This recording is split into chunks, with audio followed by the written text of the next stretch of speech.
the Budapest Memorandum, in which Britain, along with other countries, promised to defend Ukraine in return to Kyiv giving up its nuclear weapons. Well, that went well, didn't it? Now, I've got two guests with me, one with me and one remotely.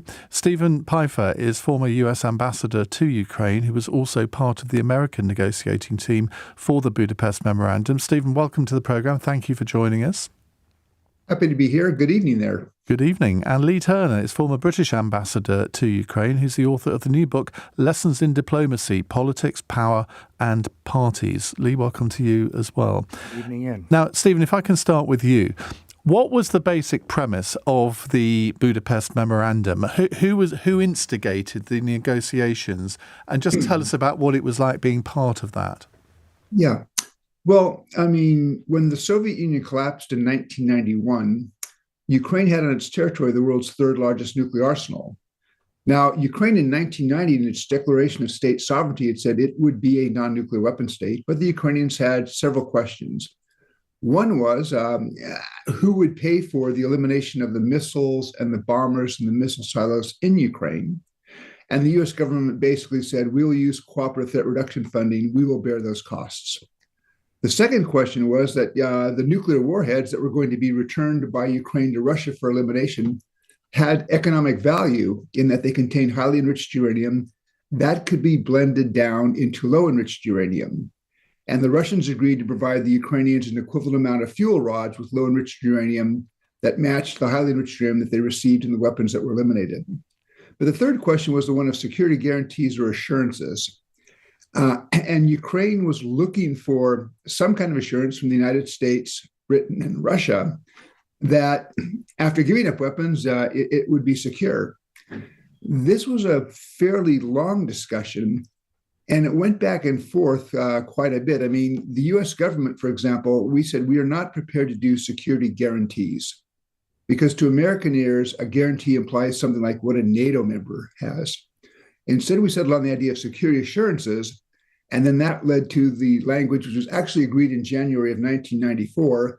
And if you go to the trilateral statement that was signed by the American, Russian, and Ukrainian presidents, and this was done in consultation with Britain, the statement said, once Ukraine accedes to the Non-Proliferation Treaty as a non-nuclear weapon state, it will receive these assurances. And that was ultimately then what was done on December 5, 1994 in Budapest. So, I mean, 30 years ago, I mean, it seems to a lot of people that these assurances weren't worth the paper they were written on. Well, the assurances, I mean, Russia has grossly violated them, beginning back in 2014 with the seizure of Crimea.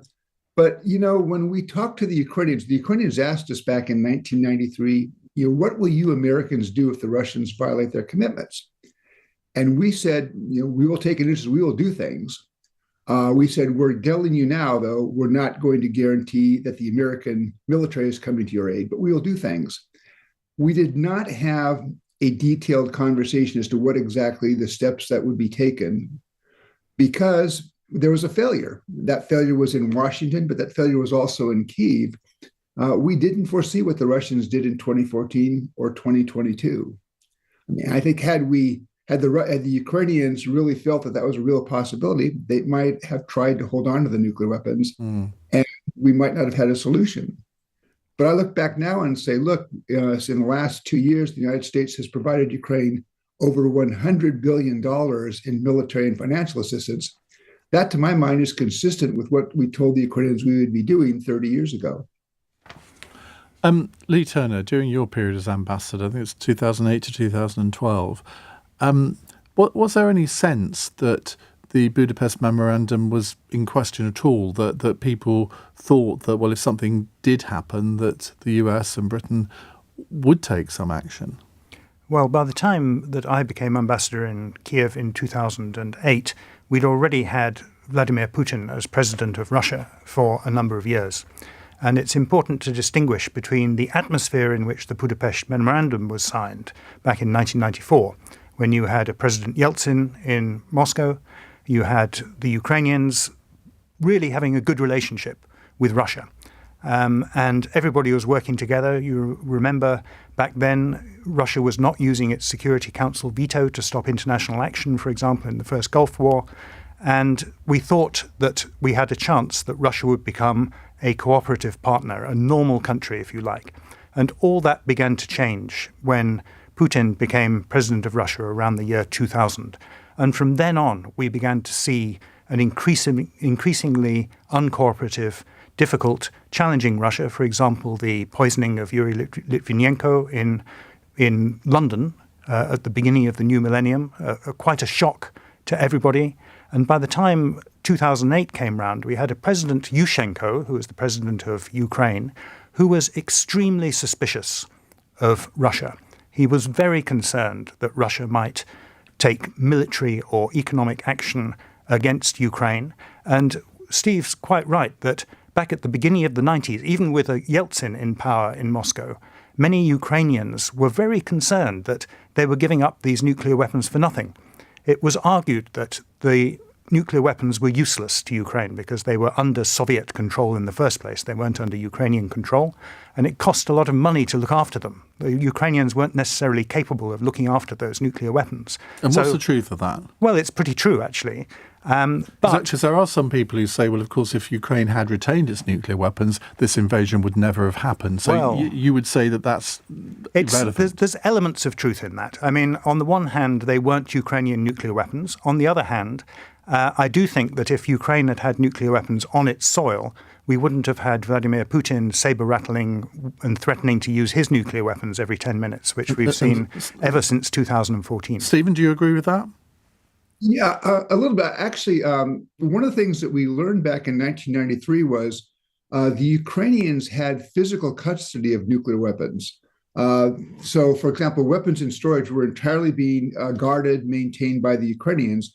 The problem was most of the infrastructure for maintaining Soviet nuclear weapons was in Russia. So there wasn't much the Ukrainians could do. I was told several years after I retired from government in 2004 by a former Ukrainian official that sometime in 1992, the Ukrainians convened a meeting of senior military and foreign policy people and said, look, our policy is that Ukraine will be a non-nuclear weapon state. If we were to change that policy, could we maintain an independent nuclear deterrent? And part of the problem the Ukrainians faced was Soviet nuclear warheads had relatively short shelf lives. So a lot of the warheads that they had were going to be past their expiration date within a couple of years. And what I'm told the Ukrainians concluded in that discussion was they did not have the infrastructure to maintain an independent nuclear capability. And building that infrastructure would have cost a huge amount of money that Ukraine simply did not have. Lee? No, I think that's absolutely right. And there is a problem, however, for any country now which is bordering Russia or which could ever be threatened by Russia, which does not have nuclear weapons. And they are faced with a Russia which threatens to use nuclear weapons if anybody resists them invading a neighbor. This is what Russia has consistently done since 2014. They have said, if other countries help Ukraine, we might use our nuclear weapons. If you give jet aircraft to Ukraine, we might use our nuclear weapons. If you give tanks to Ukraine, if you allow Ukraine to use long-range missiles, we might use our nuclear weapons. And what has happened, if we look back at the 1990s, why were we so worried about these nuclear weapons lying around in Ukraine? We were worried about nuclear proliferation. That is, that those weapons could be used by somebody else, they could be stolen, they could be bought, they could just be filched. And we were trying to stop the spread of nuclear weapons worldwide under this non-proliferation treaty, which Ukraine agreed to join when it signed before it signed the Budapest Memorandum. The memorandum was putting that into legal form. And what Putin has done now is to drive a coach and horses through nuclear non-proliferation measures worldwide, because anybody who borders Russia or might ever be in a conflict with Russia is now thinking, how the hell do we defend ourselves against a country which threatens to use nuclear weapons at the drop of a hat? I mean, let's start looking to the future, because the war has been going on now for nearly 3 years. It'll be 3 years on February the 22nd next year. It seems to me that the next 12 months are going to be the key 12 months to what happens, or how it ultimately ends. And I think there's probably a difference of public opinion in Britain and America as to what each country should do now in terms of responding to what's happening in Ukraine. Stephen, just outline the public debate in the United States on this at the moment. Does it all revolve around Donald Trump coming to the presidency again? Well, I would note that I think polls show that there still remains fairly strong support, although it was less than a couple of years ago, among the American public for Ukraine and for U.S. support for Ukraine.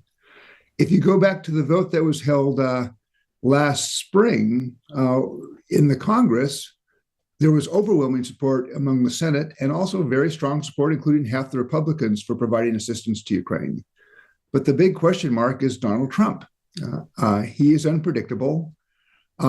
I have to say, quite candidly, I am nervous about his presidency and what it means for Ukraine and for European security and for American interests there.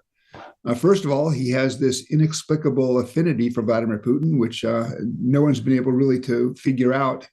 But second, at no point in the last 2 years has he expressed support for the idea of the U.S. providing assistance to Ukraine.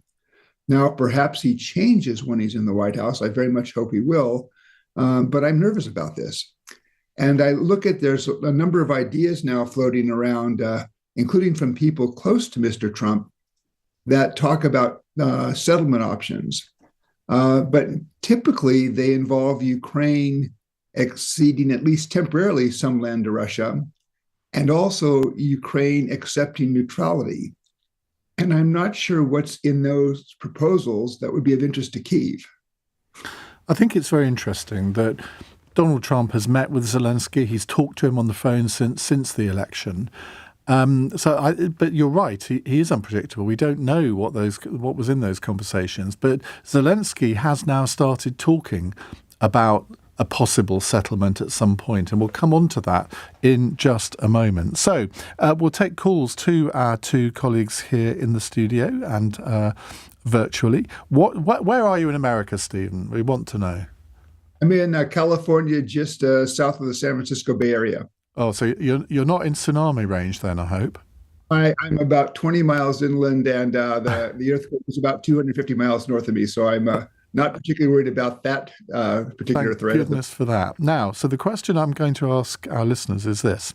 What should Britain's attitude towards this war be in 2025 once Trump is back in power, and with Zelensky now hinting at accepting a ceasefire and possibly losing the Crimea and Donbass if the rest of Ukraine joins NATO? When you hear about what Britain promised to Ukraine 30 years ago, do you feel that we have let them down? And if so, have we made up for it with how we've supported them in this war? 0345 6060 973.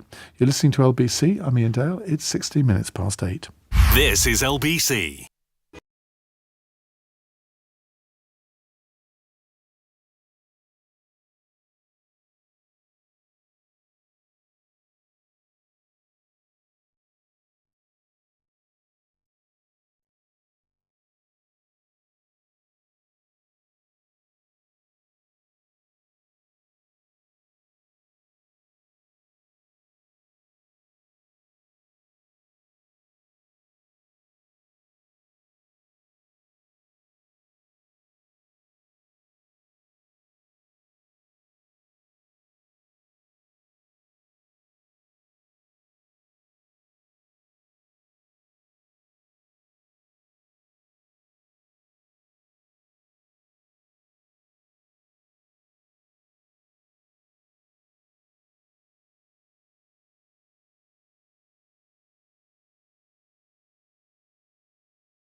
Iain Dale. Call 0345 6060 973. Text 84850. Alexa, send a comment to LBC. 18 minutes past 8 on LBC. 0345 6060 973 if you'd like to put a question to either of our guests here or comment on anything that they have said. We have Stephen Pfeiffer, who is a former US ambassador to Ukraine, and Lee Turner, former British ambassador to Ukraine, 2008 to 2012. Lee, what's it like being an ambassador to a country like Ukraine? Well, being an ambassador to any country is, of course, a massive privilege. You know you're standing on the shoulders of giants, the ambassadors who've been before you, who've really been amazing people in many cases, and you're representing your country. And that is seriously an honour and an enormous responsibility. So if you're a British ambassador, before you go on your posting on to a bilateral to another country, you get 15 minutes with the head of state. It was the Queen when I was doing it. Now it's the King, of course. And if you're in any doubt about the magnitude of your task, that will dispel it. And what other countries have you been ambassador to? So I was lucky enough to be ambassador in Kiev in Ukraine from 2008 to 2012. Then I was consul general, which was like a similar level, but subsidiary to the ambassador in Ankara in Istanbul for 4 years. And then for 5 years I was ambassador in Austria during the Brexit years, which was quite challenging for many ambassadors, of course. And I was also the UK permanent representative to the international organisations in Vienna. And you were in Ukraine for 4 years. I mean, was there part of you that when all the Maidan revolution was happening, were you thinking, oh, I wish I'd had that 4 years rather than the previous 4 years? Because that would have been quite an exciting time, I imagine. Well, people often say that diplomats love a good crisis. and you know that when the stuff hits the fan, you know that everything else fades into insignificance and you're going to have to concentrate on something that really, really matters. But all the time that I was in Ukraine, I was intensely conscious that the future of Ukraine would be fundamental to Europe and the world, because it's a big country. It's bigger than France, sitting right in the middle of Europe between Russia and Eastern Europe. And whether Ukraine can become independent, sovereign and prosperous, or whether it is reabsorbed by an imperial Russia, will have enormous implications for all of us. And there was never any doubt about that. And as soon as President Putin launched his war against Georgia in 2008, everybody in Ukraine realized that they could be next. So we were doing our best during the time I was ambassador to help build up Ukraine's economy, particularly in Crimea, because we could see that was an obvious flashpoint. But obviously we didn't do enough. And Stephen, what are your memories of being US ambassador to Ukraine? When were you there? I served there from the beginning of 1998 until the end of 2000, so 3 years at a very different time. At that point, for the first 2 years, Yeltsin was still the Russian president. And while Yeltsin had many flaws, he still fundamentally accepted that Ukraine was a sovereign and independent state within the borders that were Ukraine's borders in 1991. So whenever there were in the Russian parliament, there were suggestions that maybe we should take back Crimea, Yeltsin usually came out and said the right thing. No, Crimea is Ukrainian. When my last year there, Putin had become president of Russia, and Ukrainians were a bit nervous. I don't think that they saw him as the threat that he turned out to be in 2014 and 2022 at that point. But they just saw him as bringing a very different approach to Russian-Ukrainian relations than Yeltsin had taken. And it turned out that their nervousness was well justified. It's worth adding, actually, if I may, that we don't only have the Budapest Memorandum in 1994, which was it was a memorandum. It wasn't an international treaty. And the US, the UK, did not promise to defend Ukraine. They promised not to violate the sovereignty of Ukraine. Russia also promised that. The UK, the US, and Russia promised never to use economic sanctions against Ukraine. Russia also promised that. They broke that. So there were a series of broken promises there. But that's only half the story. In 1997, Russia and Ukraine signed a treaty on friendship, cooperation and partnership, also known as the Big Treaty or the Большой договор. And that was Russia officially recognizing Ukraine within its 1991 boundaries, including Crimea. So that was an official international treaty, which Putin then trashed when he invaded Ukraine in 2014. So really, if you're talking about keeping promises, this is what we should be looking at. Complete trashing of international treaties between Ukraine and Russia, where Russia not only promised never to attack Ukraine, but later on they recognized Ukraine within its 1991 boundaries. Well, let's return to... Sorry, Stephen. Yep, go on. One other commitment, the last commitment in the Budapest Memorandum, was that if there were any questions about compliance with the commitments, any one of the parties could call a meeting of the four: the United States, United Kingdom, Russia, and Ukraine. And so in April of 2014, after the seizure of Crimea, the Ukrainians invoked that provision and called for a meeting of the four. The American and British foreign secretaries showed up. Foreign Minister Sergei Lavrov of Russia did not come. And when he was asked, he said, well, we're not obligated by the Budapest Memorandum because we didn't sign it with this particular government, the government that had emerged after the Maidan Revolution. That, as Mr. Lavrov knew at the time, is totally ludicrous.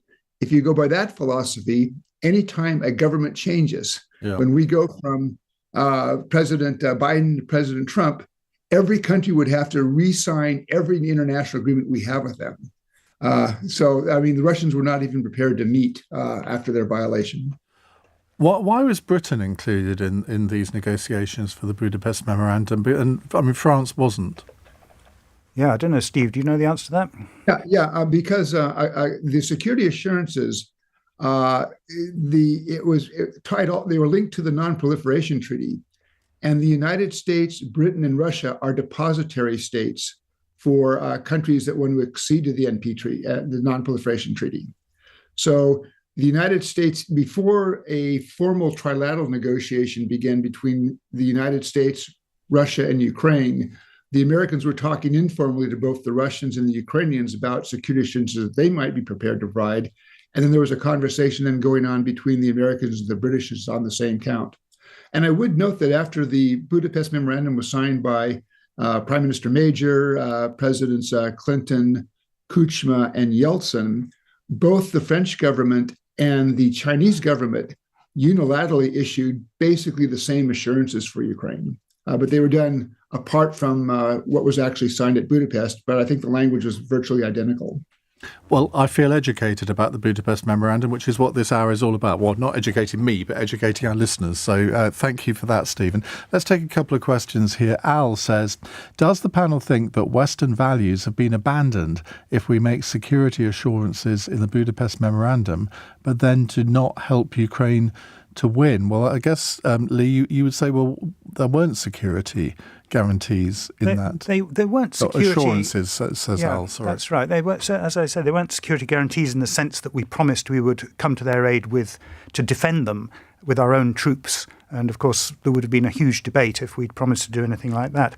But at the same time, it was the UK, the US, that were encouraging Ukraine to give up its nuclear weapons. We wanted them to give up their nuclear weapons, to get those weapons destroyed in Russia, basically. That was what we were hoping to see. And we promised to give them financial support in return for them doing that. So we do have a certain moral obligation. And I think it's absolutely vital, not only because of that moral obligation, but also for our own security interests, that we don't let Russia win this war. Because if Russia ends up incorporating 1 square inch of Ukraine into Russia as a result of this completely unprovoked attack on Ukraine in 2014 and again in 2022, then every country around the world is going to think, why don't I invade my neighbor if the international community is going to do nothing? We've already seen it with Venezuela threatening to occupy 2/3 of Guyana, which it suddenly has discovered it has a claim to. And every other country will be doing that. And plus, we would be facing a much more aggressive Russia that feels it won this war and will be getting ready to attack again in a few years. So our security situation would be much worse if Russia wins this war, which is why we should be helping Ukraine, not only because we have a moral duty to do so, but because it's in our security interests, we as the UK, and US security interests as well. Stephen? Yeah, I would second that. I mean, again, I've had arguments with colleagues in the think tank world who say, look, The United States, we didn't invade Ukraine. We respect their sovereignty, their territorial integrity. We have lived up to the Budapest Memorandum. But I say, you actually have to go beyond that and look at the negotiating record. And that's where when Ukrainians said, well, what will you Americans do if the Russians violate it? And that's when we said, we will do things. Again, we didn't have a detailed discussion of what we would do because we didn't foresee what happened in 2014 or 2022. I believe now, although I think the United States should be doing more, that the kinds of assistance we provided in the last 2 years is consistent with what we told the Ukrainians while negotiating the language. But I also very much second Lee's second point.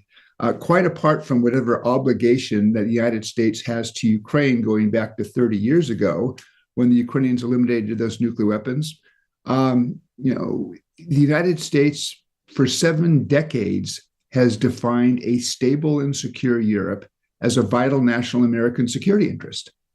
I don't think you get now a stable and secure Europe if you have an unstable and insecure Ukraine. And if Vladimir Putin should win in Ukraine, I'm not sure his ambitions stop with just Ukraine. I think an empowered and emboldened Mr. Putin, if he wins in Ukraine, is going to pose potentially a much greater threat to Europe and to transatlantic security. Well, in a moment, let's talk about what victory, Lee, you alluded to this here, what victory might look like, but also what victory would look like for Putin, because you could argue that the most likely outcome of this is that there'll be some messy compromise where there is an agreement drawn up where Russia keeps Crimea and the Donbass. Now, in theory, I would argue that would be totally unacceptable to Zelensky, but in the end, and I've said this consistently through, Britain, America, whoever, cannot dictate what the Ukrainian people should or should not accept. That has got to be down to them and to President Zelensky. But if he says, well, no, I'm not going to accept any of that, I'm not sure quite where this goes in 2025. So let's explore that in the next few minutes, and we'll be taking your calls as well. 0345 6060 973. We've got 2 Ukrainian experts here, 2 former ambassadors. If you want to ask them a question or just put forward your point of view, we'd love to hear from you. It's 8:30 on LBC. Daryl Jackson has the news headlines. The Russian ambassador to the UK has told LBC the war in Ukraine has not been worth the suffering and misery it's caused. Andrei Kelin also said Russia has absolutely no ambition to continue its war outside of Ukraine once it's achieved its goals. A tsunami warning's been issued following a magnitude 7 earthquake off the coast of Northern California. The quake was reported around 60 miles south of West Ferndale. And opposition parties claim Sir Keir Starmer's so-called plan for change lacks concrete details on immigration, how to cut NHS waiting lists and tax rises. The Prime Minister unveiled 6 targets for his government, including raising the standard of living for families across the UK. LBC weather: rain clearing to the east tonight, some showers for the northwest and a low of 1 degree. This is LBC.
Leading Britain's conversation. Iain Dale. Alexa, send a comment to LBC.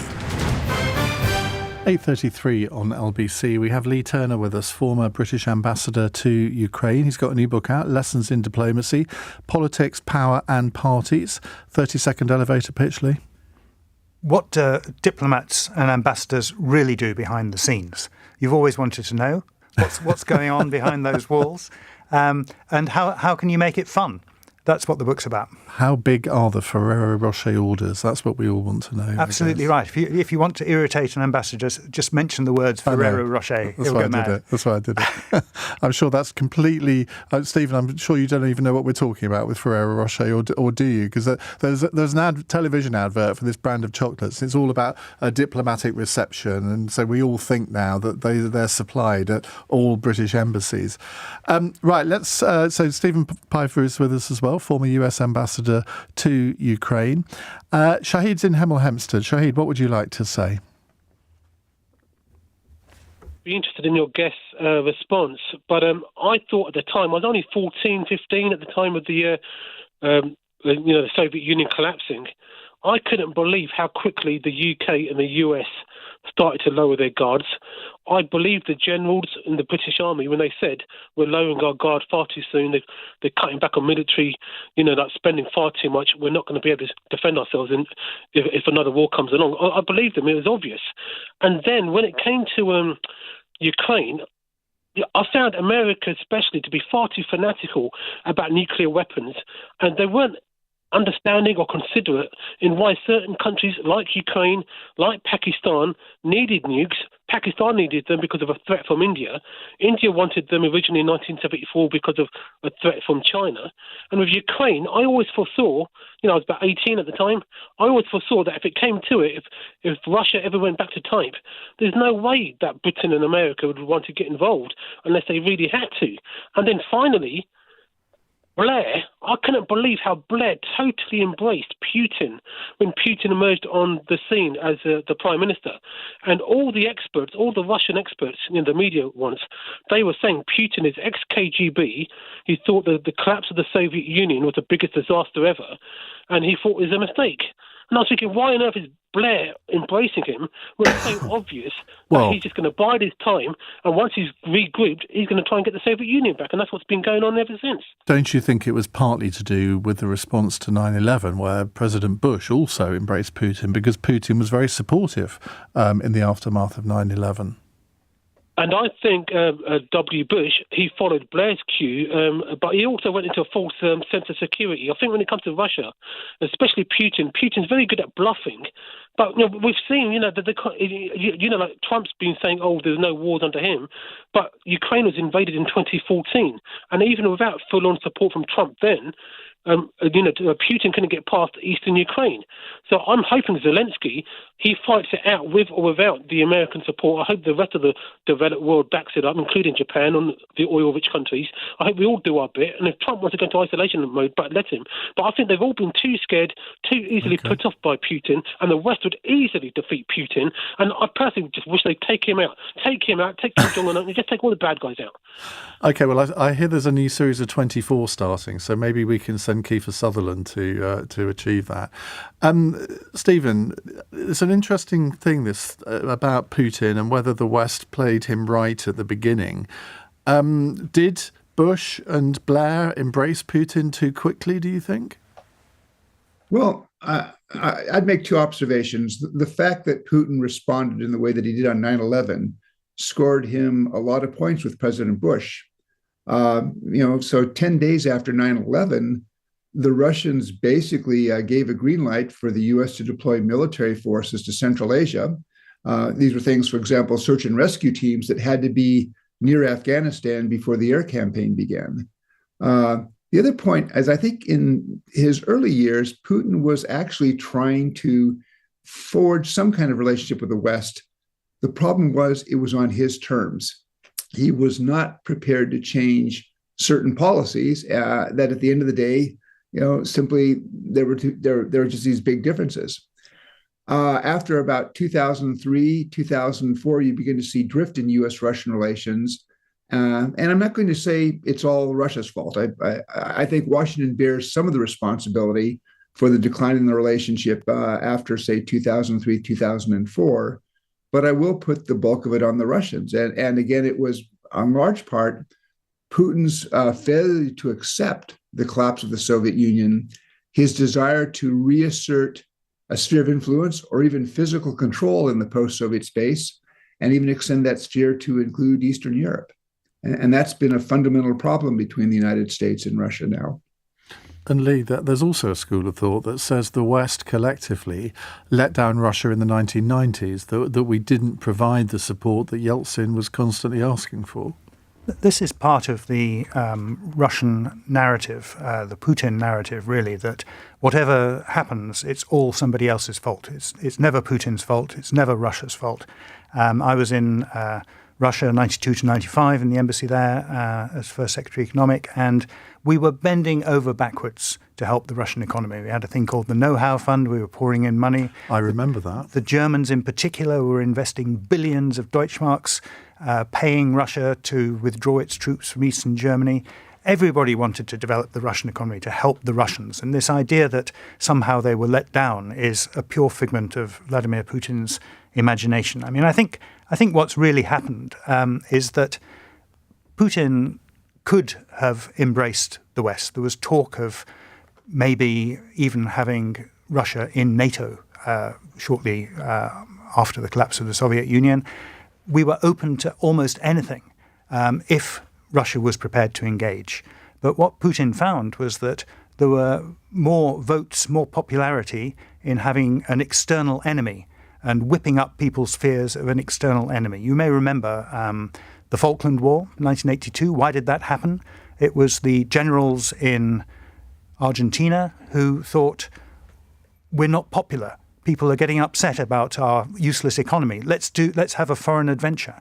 And Putin's a bit the same. You know, he wants to show that we are being beset by enemies. We're surrounded by enemies. Everybody's against us. You know, the Millwall football fans, you know, nobody likes us and we don't care. And I think that's a lot of it, really. And if, as we've said already, if Russia goes on down this course, I mean, Shahid has a bit of a point that our armed forces are fairly strong, but are they strong enough for a long war? They're certainly not. Well, according to the Veterans Minister this week, I couldn't believe what I was reading, where he was saying, well, 6 months, that'd be about it. Absolutely right. And you've seen already the enormous amounts of munitions that are being used up in this 3-year war between Russia and Ukraine. I mean, Shahid's also right to say, isn't it extraordinary that Russia can't beat Ukraine? They're actually having to go to North Korea and beg troops and ammunition from them. They're getting munitions from Iran. And when I say Putin says everything that happens is somebody else's fault, we have Russia bombarding every corner of Ukraine with Iranian drones, using ballistic missiles to attack every part of Ukraine, using their latest intercontinental ballistic missile, possibly a new kind of very large missile that has a 5,000-kilometer range to attack Ukraine. And then as soon as Ukraine fires a missile that has a range of 200 or 300 kilometers, they say, oh, this is completely unacceptable. I mean, it's absolutely an extraordinary narrative and we shouldn't swallow it. No, we shouldn't. Matt in High Wycombe says, I've been puzzled for a long while now over the military support given to Ukraine by America and Europe. It seems that they're given just enough so they can't lose, but not enough to enable them to win. So inevitably, the meat grinder keeps grinding. Is it possible that the current status quo suits America and Europe as it stops Putin having any more expansionist goals, depletes his military and finances, and stops Russia from being a player on the world stage? Well, Stephen, never let it be said that we have cynical listeners, but I mean, you can see a certain logic to that, can't you? Yeah, well, I guess I'll let me 2 points. I think in some cases where the United States and the West provided weapons, there truly was an issue. For example, the United States military maintains certain levels of weapons for its own war. And we found that over the last 20 years, as we focused on places like Afghanistan and Iraq, we had let some of our capabilities atrophy. And so I think there were some limitations, for example, in artillery shells that the West could provide Ukraine simply because Western militaries had to maintain a certain minimum number in their stocks. But I think also there was a bit of reluctance, certainly in Washington, because of fear that I do not believe was well grounded about Russia might do. So the Biden administration, going back really to February of 2022, has said they had two goals. One was to help Ukraine win. And I don't believe they want to just drag this war out and definitely drain Russia, but they wanted to help Ukraine win. But they also wanted to avoid a NATO-Russia military clash. And those are the right two goals. But where I've been critical of the Biden administration is that in balancing those goals, they have been way too cautious. And so the Russians have made vague threats, even sometimes nuclear hints. But when we've seen, for example, the West begin supplying Ukraine with new types of weapons, for example, HIMARS rockets or F-16s, the Russian reaction has really been fairly conservative. And it was interesting that, Washington and London in November basically told Ukraine, you can use American-provided ATACMS missiles and British-provided Storm Shadow missiles to hit targets inside Russia, as Lee said, a couple hundred kilometers inside Russia. And a couple days later, the Russians put out a new nuclear doctrine, which I think in some ways is not credible. But also Vladimir Putin, the day that they launched this new Oreshnik ballistic missile against Dnipro, says, this is a response. We're escalating. What was interesting is, according to the New York Times today, the chief of the Russian General Staff spoke to the chairman of the American Joint Chiefs, and General Gerasimov said, we had planned to use that Oreshnik, a long time ago. It was totally disconnected. So again, I think in the West, we have been more worried about Russian reaction, Russian escalation than in fact Russian policy over the last 2.5 years is justified. Yeah, no, I think that's absolutely right. And this comes back to the question of what will happen if we have a President Trump in the White House. What will be his policy on Ukraine? And he's talked about solving this in 24 hours. I think we have to treat that promise with caution. We've seen when Trump was president first time round, he promised Spoken like a true diplomat, if I may say so. He promised to sort out the problems of the Korean Peninsula and do a deal. And he tried to do a deal and absolutely nothing happened. Plus, we have to look at a new President Trump's agenda, which includes everything from Chinese imports to stopping immigration to sorting out the Middle East. He's got a lot to do. But it's not impossible that he would push Ukraine to accept a deal that might look to us very much like Russia winning. And would that be keeping the Donbass and Crimea? Would Putin interpret that as a victory? There's a lot of play around what a deal might look like. And a really bad deal for Ukraine would look like giving Russia some territory, which became part of Russia. A medium bad deal would be saying, OK, we're going to freeze the front line, and the part of Ukraine which Russia occupies is not recognized in international law as being part of Russia. We consider that to continue to be a part of Ukraine, but we're not going to give Ukraine any security guarantees. That would be extremely dangerous for Ukraine. Or we're not going to let Ukraine join NATO, which is what Ukraine would want to do. And that would also be extremely dangerous for Ukraine, because who else is going to give security guarantees, put boots on the ground in Ukraine if they don't get NATO membership? So there's a whole range of areas there. And indeed, as your listener Shahid said earlier, it's very interesting. If you look at the size of the Russian economy, it's around $2 trillion. Sounds like a lot. But the EU and the UK alone are more than 10 times that size, even when we leave out the United States. So in theory, if we wanted to, we could provide far, far more military aid to Ukraine. It's only a matter of political will and, of course, gearing up our military expenditure, which is a huge job. And, of course, when we've got a struggling NHS and other problems at home, people might say, should we really help Ukraine? Well, and believe me, they do whenever I cover this subject. But if we don't help Ukraine by cranking up military expenditure, what we will be facing in 5 years' time will make this military expenditure we need now look like chicken feed. I always smile when we talk about, we've got to commit 2.5% of GDP to defence. It's going to be more like 4 or 5% by 2030, and I don't think anybody is looking at that at all. We'll dream of 4 or 5% in 2030 if Russia wins this war. We'll come to a question from Mike in Bridgend at the moment. It goes back to your point about NATO, but we must take a break first. It's 8:48. LBC, this morning on Nick Ferrari at Breakfast. More police officers and a named officer for each community. Home Secretary Yvette Cooper. But what we want is that visible policing. We have 600 out of 900 police stations nationwide have been closed. That leaves 300 out of 900. Where are these men and women meant to work from? No, but they do have local community bases and what does work that mean? from Does that existing mean a supermarket, a desk? I mean, where is it? Nick Ferrari at Breakfast. Back tomorrow morning from 7. Listen on your radio and on Global Player, LBC.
Iain Dale on LBC. 8:51. Stephen Pifer, former US ambassador to Ukraine, is with us, and Lee Turner, former British ambassador to Ukraine, is here too. If either of you wondered why on earth you're giving up an hour to join me on LBC to talk about this, here is the validation that you need from Mervyn, who says, since Russia invaded Ukraine, I've been listening to a lot of discussions about this on the radio over the years, but I have to say this is the best so far. There needs to be more of this so the public can understand the background. Great explanations from your two guests, so thank you very much. Well, at least Mervyn appreciates you. Great, thanks, Mervyn. Thank you. Right, let's go to Mike in Bridgend. Mike, what would you like to say? I'll try not to jinx it, but my question is, do you think that Putin thinks that for some NATO countries, NATO-protected territories, that the guarantee of mutual protection is kind of just on paper only, like the Baltic states? Do you think that he calculates that if he was able to encroach on those physically and take over some of that territory, that countries like America wouldn't be willing to go toe-to-toe with Russia if he did something like that? In other words, of course, if they attacked somewhere like France or whatever, there'd be, no doubt he'd get a severe reaction. But do you think he thinks that for smaller NATO territories, he can basically snip off bits and NATO wouldn't fully protect those territories if push came to shove? Okay. Lee? Absolutely not. I think the benefit for the Baltic countries and other Russian neighbours of being in NATO is the Article 5 obligation, which obliges all member states of NATO to defend any NATO member that is attacked. And that applies as much to the Baltic states as it does to the United States itself. And it's very interesting, actually, if we look at Putin's complaints about NATO, it's until 2014, there wasn't really much discussion about NATO in Ukraine. They've been told no. you can't join NATO at the Bucharest summit in 2008.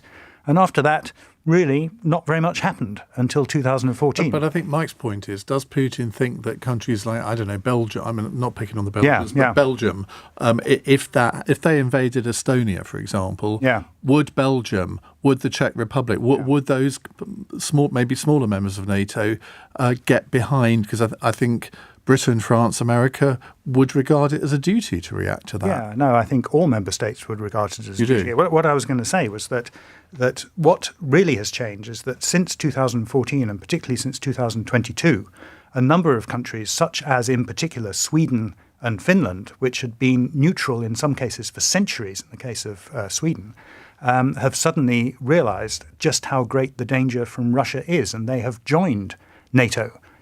By the way, doubling the border between NATO and Russia in the course of that, because Finland has a long border with Russia. So it's absolutely fundamental that if any NATO state is attacked, whether it's Estonia or anybody else, they will be defended. And indeed, there are British active service troops in Estonia as we speak, defending it.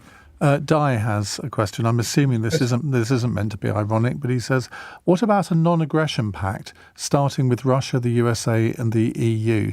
Of course, Russia has a bit of a history with non-aggression pacts, doesn't it? But let's not even go there. Stephen, do you think that if Putin invaded Estonia, a Donald Trump-led government would come to Estonia's aid?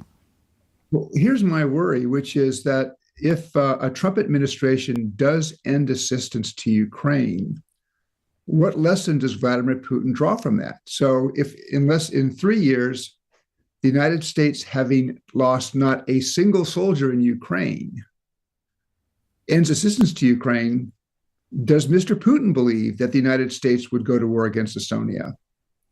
And go to war to protect Estonia. To protect Estonia. Yeah, I think that might be a stretch. Yeah. But here's the point is we've already seen that Vladimir Putin is capable of making enormous miscalculations. He thought the war that he launched, or the invasion that he launched in February of 2022, was going to be over in a matter of a couple of months, if not weeks. I mean, the Ukrainians, for example, said that in one of the convoys that they shot up in the early days north of Ukraine, they went and looked at one of the trucks. It wasn't full of ammunition or fuel or food for the soldiers. It was full of dress uniforms for the victory parade they thought they were going to hold in Kyiv in March of 2022. And so I worry that if Putin sees America now dropping support to Ukraine, does he calculate or miscalculate that the United States might not come to the assistance of a country such as Estonia? And that's why I very much hope that when I say I fear that Mr. Trump will end assistance to Ukraine, I very much hope he proves me wrong. Do you think there's any prospect of Donald Trump seriously trying to withdraw America from NATO? I mean, I know it would have to go through Congress, but of course the Republicans control Congress now. Well, John Bolton, who was Mr. Trump's third national security advisor, thinks it's possible. But here's the thing: Mr. Trump doesn't have to formally withdraw from NATO. He can simply decide that we're going to, pull American troops out or things like that. And this is a concern. I mean, I think NATO has done much better, and hopefully this will register with the president-elect. I think 3/4 of NATO countries now are meeting the 2% spending goal that was decided back in 2014 by NATO. Although I think they're now beginning to think that goal is not enough; it's got to be raised. But when he thinks about alliances, I worry that he thinks about it too much in terms of money. Yeah. What he doesn't appreciate is that in Afghanistan, 2,400 American soldiers died over 20 years. But alongside them, 1,000 NATO soldiers died from Europe. And they were only in Afghanistan because they were American allies.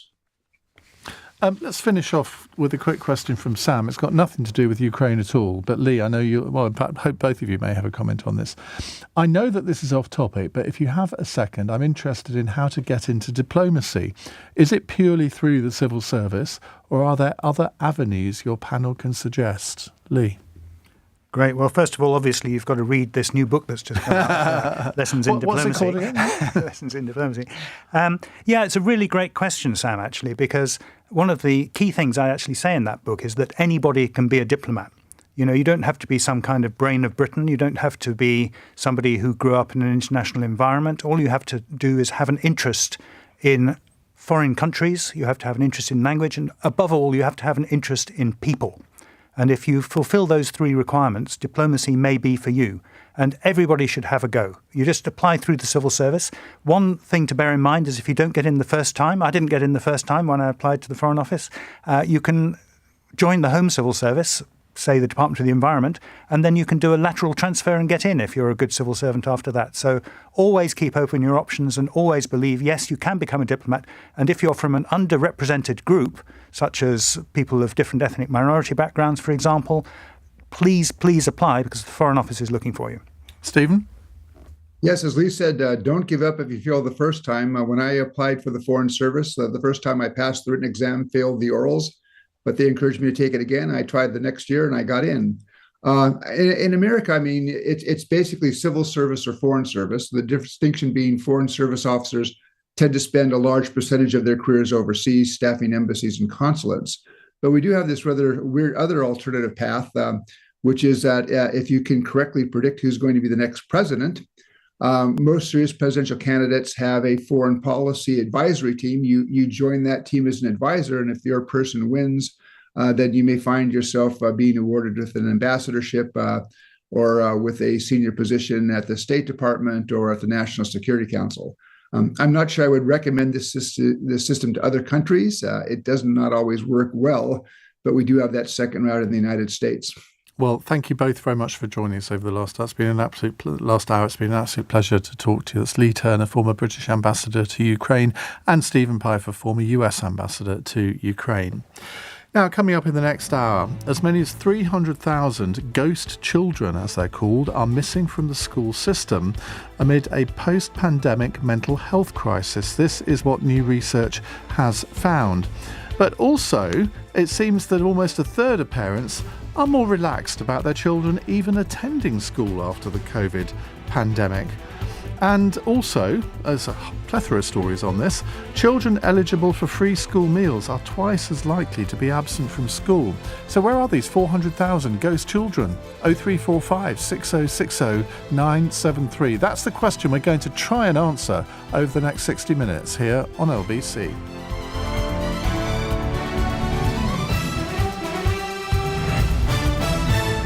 On your radio, on Global Player, and Play LBC. leading Britain's